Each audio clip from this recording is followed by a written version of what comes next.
Berlatar belakang pada saat itu, belum tersedianya aplikasi online untuk memesan gokar seperti saat ini. Diceritakan ada seorang Mahmud seperti zaman now. Nah, ibu rumah tangga ini bernama Hyundai. Yang dikala itu, ia sedang mengenang masa lalunya bersama sang suami tercinta. Sembari memandangi sebuah foto pernikahan mereka yang begitu indah. Tak berselang lama, datanglah anak sulungnya yang bernama Junghae. 언니, I love you. Melihat Hyundai yang masih saja mengingat masa lalu kelamnya, datanglah sahabat karib yang bernama Leimi. Di sana, ia pun menyarankan agar Hyundai bisa mengubur dalam-dalam masa lalu bersama suaminya. Nah, saat Hyundai hendak akan kembali ke apartemennya, secara tidak sengaja, ia pun menemukan selembaran kertas di sebuah kotak surat yang berisikan mengenai sebuah ide cemerlang untuk menjalankan sebuah jasa sopir taksi di masa pandemik saat ini. Kemudian ia pun langsung menghubungi anak keduanya yang bernama Mi Lohun. Diceritakan ia bekerja di sebuah perusahaan pengrajin Gucci. Tak sampai di situ, Hyundai pun juga menelepon anak bungsunya yang sedikit berbeda dari yang lainnya. Pasalnya, gadis ini memiliki paras blasteran, ya seperti bule gitulah, yang bernama Preti. Diceritakan saat ini Preti bekerja di sebuah perusahaan sarden terbesar di Korea. 여기 쌀쌀해졌다. 자, 자. Singkat cerita, kini mereka telah terkumpul di sebuah rapat konferensi meja bundar yang pada saat itu Hyundai juga mengajak Leimi untuk ikut bekerja sama dengannya. Leimi yang tak mau kalah bersaing juga mengajak kedua anak perempuannya yang memiliki paras cantik dan juga bodi yang tak kalah menantang. Kedua gadis ini bernama Kimohi dan Mohite. Pada saat itu, mereka pun menunggu kedatangan suami dari Leimi yang merupakan mantan dari seorang pegawai travel guna melancarkan usaha yang akan mereka rencanakan. Tak lama kemudian, datanglah suami dari Leimi yang bernama Sugeng Purwanto Suryo Diningrat Pangestu Wibowo, atau bisa disebut sebagai Bang Bang. Bukan Beng Beng ya, kalau Beng Beng itu ya Mobile Legend. Ya, setelah itu Hyundai pun membagikan pedoman untuk menjalankan jasa taksi tersebut. Diketahui bahwa pedoman itu diciptakan oleh sang kakek legend Sugiono.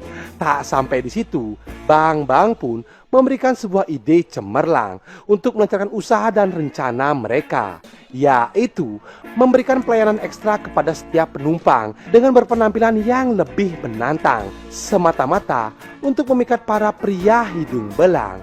Memang ide yang bisa kita acungi jempol. 내가 단톡방 만들 테니까 거기서 얘기하는 걸로 해요. Tanpa membuang-buang waktu, mereka pun secara bergiliran melakukan sesi foto-foto bak seorang artis pemersatu bangsa. Diketahui nantinya hasil foto tersebut akan dijadikan sebuah brosur untuk disebarluaskan ke seluruh penjuru kota.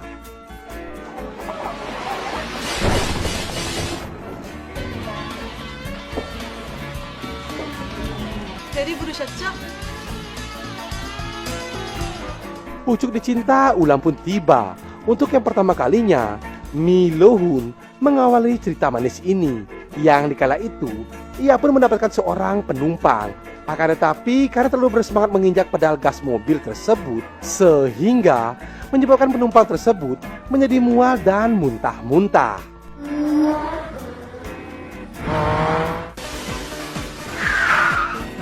어머, 손님. 술 많이 약하시. Scene selalu berpindah ke Preti. Di kala itu, Preti juga membawa seorang penumpang. Namun penumpang tersebut sangatlah tergiur melihat kemuliaan tubuh dari Preti yang genyal-genyol. Sehingga penumpang itu pun berusaha mengeluarkan jurus ajian kuda lumpingnya. Nah ini pasti nih. Akan tetapi, dikarenakan Preti memiliki keteguhan dan keimanan yang cukup kuat, tanpa basa-basi, ia pun menolak ajakan tersebut. Di tempat lainnya, terlihat Kimohi telah usai mengantarkan seorang penumpang dengan selamat sampai tujuan. Kemudian ia pun menelepon sang suami agar segera menjemputnya. Akan tetapi sayangnya, sang suami tidak dapat memenuhi permintaan tersebut. Ya, karena sudah larut malam, Kim Mo Hee pun mencoba mencari seorang babang sopir truk yang ada di sekitaran sana. Secara kebetulan, ia pun berhasil menemukan babang sopir truk yang masih tertidur lelap. Melihat ketampanan babang tersebut, seketika ia pun terngiang-ngiang akan goyangan dari seorang pria. Iya, dikarenakan Kim Mo Hee sudah lama tak merasakan gempuran rudal dengan kearifan lokal, sehingga ia pun langsung mengulak-ulak singkong sopir truk tersebut.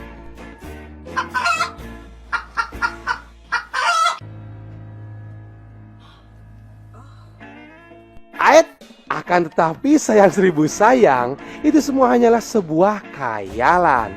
Memang film yang menghalukan. 고객님, 안전하게 모시겠습니다. Di sisi lainnya, terlihat Jung Hee yang pada saat itu sedang membawa seorang penumpang.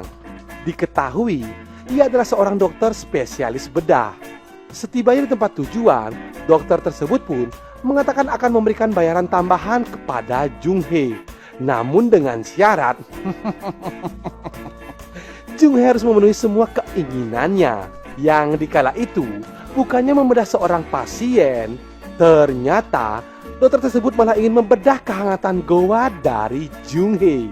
Tanpa pikir panjang, Jung Hee pun memenuhi keinginan tersebut.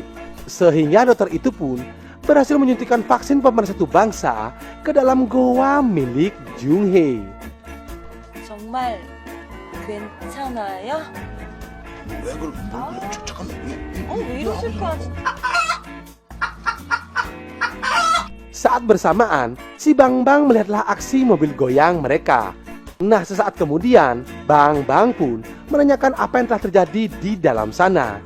Dengan kegirangan, Jung Hee pun mengatakan bahwa ia telah berhasil mementahkan jarum suntik dari Pak Dokter tersebut.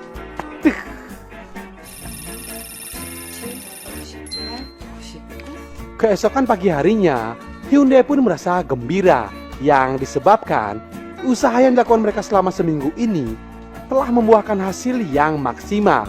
Diketahui, mereka telah sukses mengumpulkan uang sebanyak Rp72.000. Kemudian Hyundai pun menginformasikan mengenai berita gembira tersebut kepada semua anggota melalui grup telegramnya. Pada malam harinya, seusai Hyundai mengantarkan seorang penumpang, lalu ia pun menemui sahabatnya untuk berbincang-bincang di sebuah angkringan. Diketahui, temannya ini bernama Samyang, tapi nggak pakai mie ya. Kemudian, Samyang pun menceritakan kepada Hyundai bahwa pada saat ini ia sedang dilanda patah hati yang disebabkan pacarnya tersebut telah main gila bersama seorang wanita di belakangnya. Mendengar hal itu, Hyundai pun menyarankan Samyang agar segera mengakhiri hubungan terkutuk tersebut. Lalu, Hyundai pun mengantarkan Samyang menuju pulang ke rumahnya. Namun saat bersamaan, Samyang pun menerima sebuah telepon dari pacarnya yang mengatakan bahwa ia ingin sekali menemuinya. Namun dikala itu, Samyang kebanyakan minuman sehingga mengakibatkan ia pun merasa mual. Melihat hal tersebut, Hyundai pun bergegas untuk mencari sebuah wadah. Nah, saat Hyundai kembali ke dalam mobilnya, ia pun dibuatnya begitu terkejut. Yang disebabkan pria yang dimaksud oleh Samyang telah berada di dalam mobil.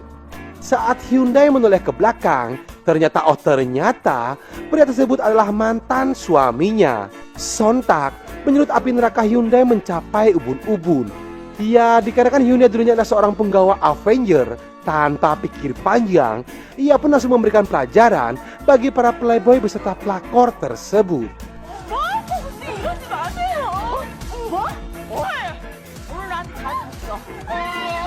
Saat bersamaan, Laimi pun sedang melintas dan melihat pertengkaran tersebut. Merasa pertengkaran semakin ricuh, Laimi pun segera menghampirinya.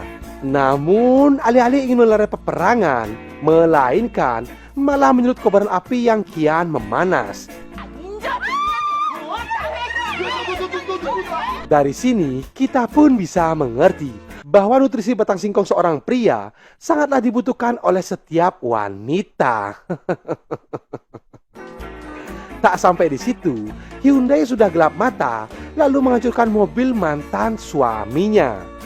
Dari kejadian ini, Hyundai pun dibonding ke Kapolsek setempat karena ia menerima tuntutan pasal yang berlapis, yaitu mengenai merusak harta benda milik orang lain beserta penganiayaan yang dilakukan olehnya. Mengetahui sahabatnya dalam masalah, Laimi pun melakukan musyawarah mufakat bersama anggota lainnya untuk mendapatkan jalan keluar agar bisa membebaskan Hyundai dari jeratan hukum tersebut. Kemudian si Bang Bang pun menyarankan agar menggunakan semua uang yang telah terkumpul untuk membebaskan Hyundai dari dinginnya jeruji besi. Keesokan harinya, Bang Bang bersama Laimi segera mendatangi Kapolsek setempat untuk membebaskan Hyundai. Dari sini sudah bisa dipastikan uang jeripaya mereka selama ini telah terkuras. Tak berselang lama, Bang Bang pun mendapatkan sebuah bisikan goib, yaitu mencoba peruntungan untuk memasang lotre di sebuah website. Berkat doa kita semua, akhirnya mereka pun berhasil memenangkan game tersebut.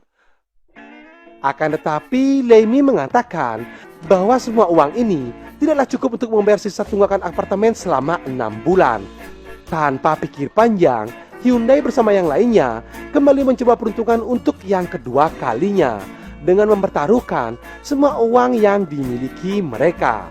Namun naasnya, kali ini mereka pun mengalami kekalahan, sehingga mengakibatkan uang yang sudah mereka peroleh saat ini harus hangus seketika. Mengalami hal tersebut, Hyundai pun merasa putus asa dan ingin segera mengakhiri hidupnya. Beruntung pada saat itu, Laimi bersama yang lainnya berhasil menghentikan kejadian tersebut. Bak peribahasa sudah jatuh tertimpa tangga, datanglah pemilik apartemen yang mengatakan bahwa dalam 2 hari ke depan, Hyundai dan yang lainnya harus segera angkat kaki dari apartemen tersebut. Singkat cerita, pada malam harinya Hyundai bersama yang lainnya merayakan perpisahan yang begitu amat menyedihkan. Pasalnya, sangatlah mustahil untuk mereka semua agar dapat melunasi tunggakan apartemen tersebut. Namun tiba-tiba mereka semua dikejutkan dengan teriakan yang histeris dari si lucky boy yaitu Bang Bang. Karena penasaran, mereka semua pun bergegas mendatanginya. Ternyata si Bang Bang telah berhasil kembali memenangkan game tersebut, bahkan 10 kali lipat dari sebelumnya. Sehingga mereka semua pun begitu amat sangat gembira.